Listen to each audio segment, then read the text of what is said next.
अगर एवोल्यूशन सच है तो बंदर आज भी क्यों जिंदा हैं? अगर इंसान पहले बंदर थे तो वो सीधे खड़े कैसे हो गए?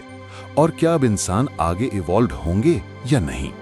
देखो, एवोल्यूशन का मतलब ये नहीं होता कि एक स्पीशीज दूसरी स्पीशीज में बदल जाए। एवोल्यूशन का मतलब होता है एक कॉमन एंसेस्टर से आगे जाकर अलग अलग रास्तों पर डेवलप होना। इंसान बंदर से नहीं बना, बल्कि इंसान और बंदर दोनों करीबी रिश्तेदार हैं। इंसान और आज के बंदर दोनों का एक पुराना एंसेस्टर था जो लगभग 60 से 70 लाख साल पहले अफ्रीका में रहता था। न पूरा बंदर और न पूरा इंसान।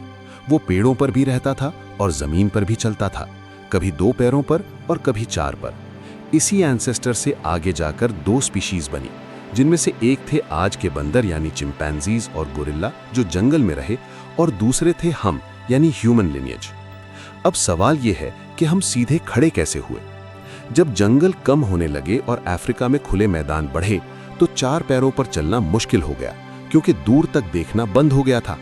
इसलिए वो धीरे धीरे सीधे खड़े होने लगे ताकि दूर तक देख सकें। इसका फायदा ये हुआ कि हाथ आजाद हो गए और वो टूल्स बनाने लगे। धीरे धीरे उनकी स्पाइन यानी रीढ़ की हड्डी बदलने लगी और इंसान बाइपीडल यानी 2 पैरों पर चलने वाला बन गया। आज दुनिया भर में लोग मानते हैं कि इंसानों की शुरुआत एडम और ईव से हुई थी, लेकिन साइंस कहती है कि एक ही दिन में बनाए 2 इंसानों से पूरी ह्यूमैनिटी नहीं आ सकती। इंसान लाखों सालों में धीरे धीरे इवॉल्व हुआ है। जेनेटिक्स के मुताबिक हम सब का एक कॉमन मैटरनल एंसेस्टर था जिसे साइंटिस्ट्स कहते हैं माइटोकॉन्ड्रियल ईव, और एक common paternal ancestor Y chromosomal Adam. यानी एडम ईव सिर्फ एक कहानी नहीं, बल्कि इंसानी एंसेस्ट्री की एक सिंबॉलिक रिप्रेजेंटेशन हो सकती है। लेकिन आज सबसे गंभीर सवाल ये है कि इंसान अब आगे कैसे इवॉल्व होगा। इसे अगर टेक्निकली समझें तो इंसान का आगे का एवोल्यूशन अब टेक्नोलॉजी के हाथ में है।